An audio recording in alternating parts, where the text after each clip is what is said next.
Dunay daghang mensahe ang atong gibasa karon bisag mubo ra ni siya nga mga pagbasa diri sa atong kaning unang pagbasa. Gideklarar ni San Pablo sa iyang sulat nga dili na kuno ta mga estranyo, dili na ta mga dumuduong, mga langyaw didto sa balay sa Ginoo, kung dili mga lumulupyo na ta. Muangkon ba mo ana nga lumulupyo na mo sa langit? Na bitang akong ingnon nga unsa man ug mamatay ka karon malangit ka pindilan na sa Ginoo pader. Dugay na kay nang gideclare sa Ginoo nga kitang tanan iya natang gisagop nga iyang mga anak. Pero kung kuwang tas pagtuo, pero may langitan mo ingon, Ginoo mo'y magbuot. Pero Ginoo mo'y magbuot, unya siging buot-buot, buot-buot og puyo-puyo, buot-buot og pangangkon anang mga yuta, mga balay, mga bahandi, buot-buot og kiskis anang kilay, pakolor anang buhok, buot-buot og palaygit, buot-buot og abortion, buot-buot og pahimong laki bisag babay, pahimong babay bisag laki.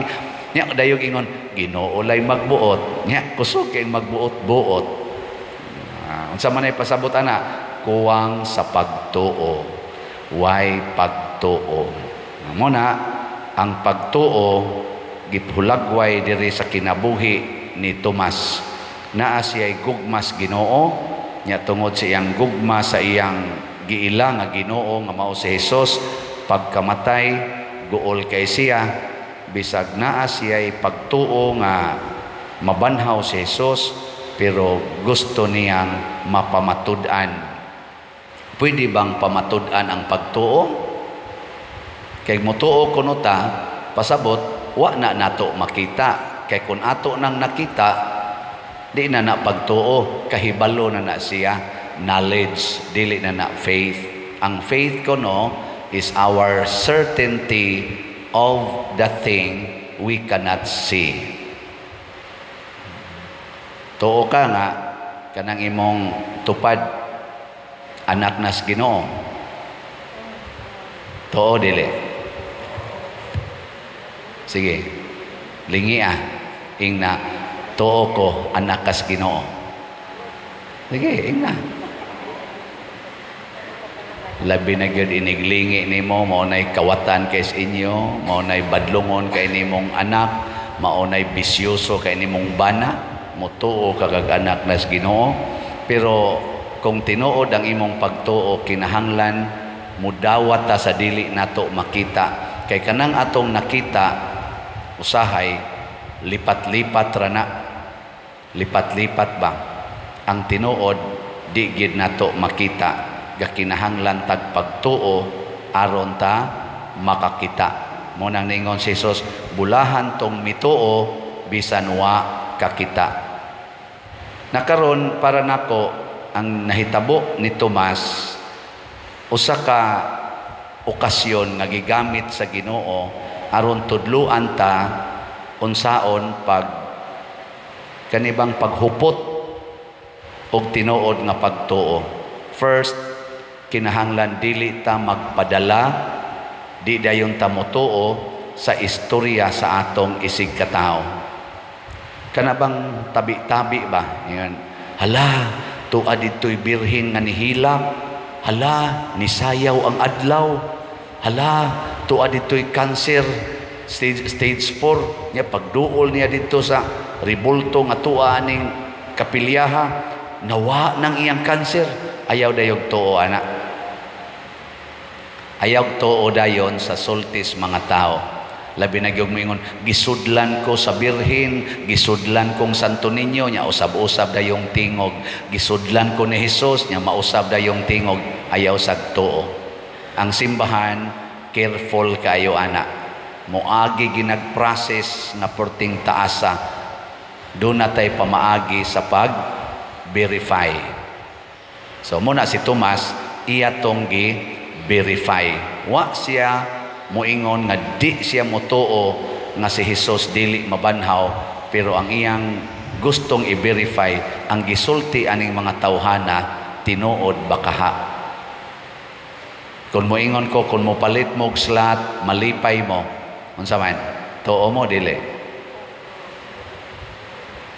Mo palit mo og slot ba kaning atong SBF dag, malipay mo, tuo mo dili.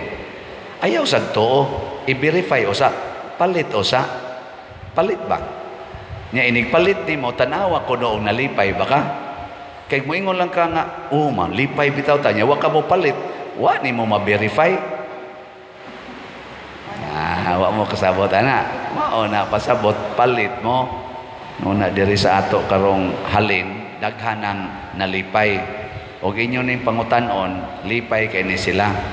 Ang atong halin sa SBF dag as of yesterday niabot na og 30,470 ka slots. Pakpakan na to ang mga nangalipay.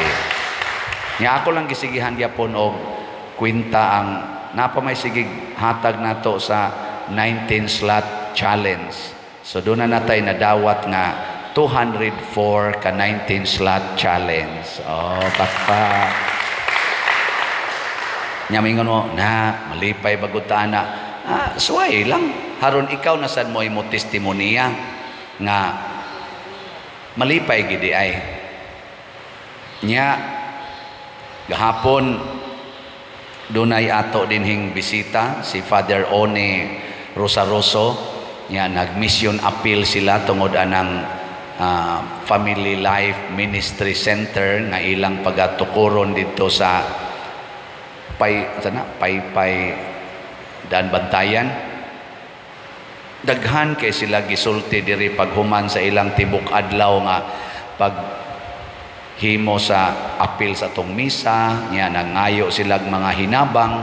Daghan kay sila gisulti pagkagabi nga matud pa nila dili kuno nila masinati sa uban nilang naadtuan o wa nila masinati, purti nilang lipaya. Nya mao ni ang partial pa ni kay kamong mga online parishioners pwede pa man mo mopadala hangtod karong Sabado ang ilang nakuha diri nga atong mga love offering para sa ilang pagsolicit sa ila ditong center. Sa sa pito ka misa ang ilang nadawat nga katong atong special love offering niabot og 194,528 pesos and 85 centavos. Actually, wa gid ni sa misa. Ang sa misa 94,000 anya. Paghuman sa misa dunay ni simba nga ni personal og hatag ni Father One dito sa may opisina nagda og 100,000. So diri gyapon to gikas misa. So salamat kayo. Malipayon kay itong ni-donate niya. Gikan sad sa atong simbahan, sa atong parokya, mipaambit sa taog 50,000 adto sa nilang Father One. Nya pag humanas misa, doon na pag nitonol, ngit na to, nitonol og adiday lain din sa iyasa ning kuan tingali ni kuan Father One kay naman gini siya lain sad nga donor ni abot sad og 10,000 di na ni dinis ato nya paghuman sa misa dunay ni tonol og sobre nga worth 800 pesos nya ang ilang total gyud nga nadala sa ilang pagpamauli kagabi 255,328 and 85 centavos. Nya kamong mga online parishioners o manghatag pagyud mo makaambit mo sa kalipay kay ang center dinhi ang kuan man na the Holy Family of Nazareth Center sa Family Life Apostolate sa Far North. Lipay kay sila tungod ni sa atong pagtuo nga kita sakop sa simbahan dili ta mga langyaw kung dili sakop nining simbahan sakop kining atong parokya sakop sa kinadak-ang simbahan sa tibuok kalibutan ug kun do na may panginahanglan ang mga bahin niini na atang mutabang dako kay tag project din sige sad mog tabang, dili yun ko mo hikaw sad kung dunay mo sangpit nato sa atong extra love offering. Ngano man kay okasyon kini nga kita malipay, okasyon kini nga masinati nato ang buhi nga Kristo. Hain man ang buhi nga Kristo karon mga igsoon niya sa santos nga misa. Kada nato simba, kada nato dawat ni Kristo, that is the real presence of Christ. Ang atong makita kanang puti nga pan or hostia nga consecrated, pero ang atong pagtuo nahibaw nga dunay dili makita dinhi nga tinuod nga niya dinhi. Ug mao na ningon si Kristo, bulahan kamong mituo bisan wala makakita. Kanang inigingos pari, lawas ni Kristo ang imong nakita kanang puti nga pan nya imong hunahunaon og imong dawaton nga kani mauni ang presensya ni Kristo nga dili makita, ang Ginoo nga dili makita niya dinhi. You will receive it with reverence. Reverence ba kanang pagtahod, pagyukbo, pagsimba. Mao na kining atong tupad o kanang inyong mga kuyog sa balay, gideclare man sad ng Kristo nga unsay inyong buhaton sa inyong isig katao, mao sanay inyong gibuhat nga rin ako. Ayaw sana yama-yamai ang inyong mga silingan o kanang kuyog sa balay, bisag unsa panagnaong kay naay dili makita diha nga presensya sa Ginoo. Hasta kay kana mga adik, kana bang manuyupay ba? Si Santa Maria Goretti, gi-rape to siya. Ang nag-rape niya, 12 anyos siya to, mga 17 years old na lalaki, na naibog kay niya, pero dili makaakos pagpanguyab kay mura siya burungon ba. Ang iyang gusto, iya lang rapon ritso si Santa Maria Goretti. Nagsigig panagang ang batanong dalagita nga di siya musugot nga mo-rape niya ang lalaki. Ang iyang giingon, maimpirno ka ani, maimpirno ka. O gusto ka pangasaw ako pero di man sad ko magminyo, pangasawa laglain. Sige gisag panagang hangtod naglagot na tong nag-rape niya, pero wa siya maingong animal ka, piste ka, inatay ka, wala na. Ang iyan sa maimpirno ka ani, maimpirno ka, ayaw nigbuhata, maimpirno ka. Di ko gustong maimpirno ka. Sa kalagot atong lalaki, kuha bitag kutsilyo nga 12 inches man siguro itong kutsilyo, dom gabog mga 14 man tingal ito kasamad, gamay kayong babae bagamay batanon bakit dom gab hangtod nga gibiyaan siya nga himatyon. Naabot gid siya tingali mga 3 o'clock in the afternoon kay mga udto man to siya gi-rape. Nagsigi siya sulti nga gusto gyud kong maadto sa langit ang nagbuhat nako ani.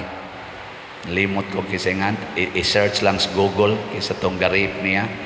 Og natinuod gyud sa dito na sa prisuhan katong ga-rape niya, nya patay na si Maria Goretti. Nya dito sa prisuhan katong lalaki, sigihan siya duaw sa damgo ni Maria Goretti, gikatikay siya o gitudluan siya unsaon pag-maintain og purity og virginity. Og nahimo siyang member sa Franciscan Capuchin mantinga ito katong maong laki, og nahimo siyang propagator sa kaning preservation of purity and virginity among young people. Moto yang advokasya hangtod sa siya namatay. Nakatambong pagid siya pag-canonize ni Santa Maria Goretti. Kuyog pagid siya sa inahan ni Maria Goretti. Kay bawo siya nga kaning na santa kay ako ning gi-rape niya ako karon ni anasad ko ga-propagate nasad ko sa virginity and purity. Ngano man kay si Maria Goretti naa siya nakita niadtong mo rape niya nga mao si Kristo. Gusto niya nga makita sadto sa nag-rape niya nga naa kay Ginoo diha nimo, nagihigugma kas Ginoo. Pakamatyan ko ng akong nakita diha nimo. Sus og mao ni makita nila ni President Putin og ni Zelensky nga kaning kada tawo sa Russia ug sa Ukraine naay Ginoo nga naghigugma ana, dili na maayo nga imo lang ng pusilon, imo lang ng bombahan, kay naay Ginoo diha nga di makita pero nagmahal ug nagatiman, di ta kaakog patay. Ilingi ay mong tupad katapusang lingi ing na mustaman nakakita nakas Ginoo diri nako. Ha? Lingi ba imong tupad ba ing nakakita kas Ginoo ni anako? O mingon kanisa, wa jud ko kakita. Sige lang, iampo lang na kay makakita ra na madugay.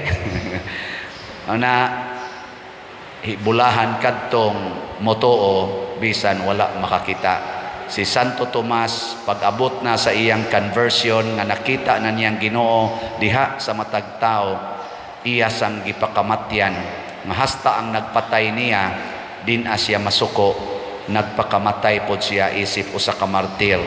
Kay kanang usa ka martir magula sa iyang dugo alang sa kaluwasan sa iyang mga kaaway.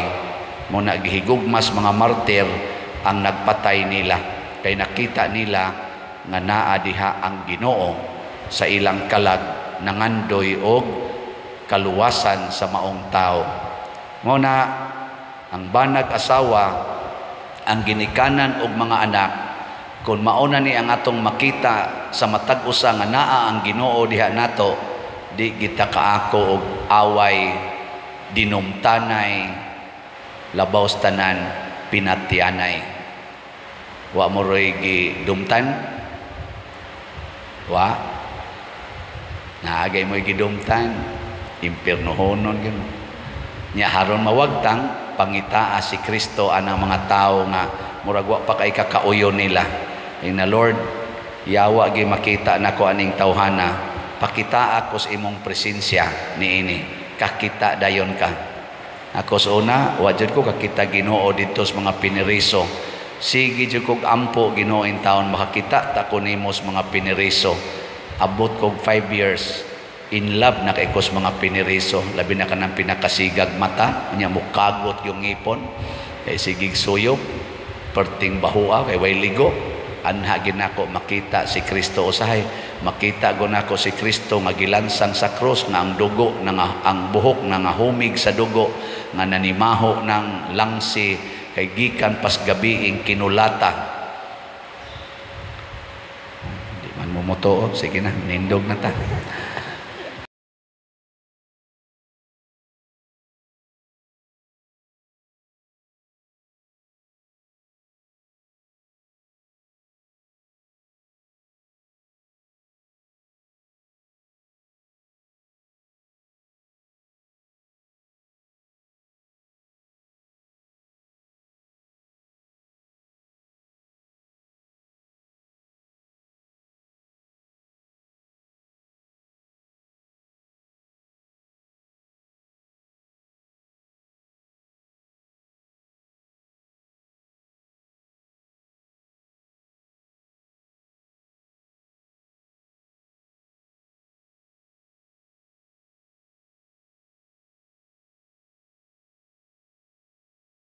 Nga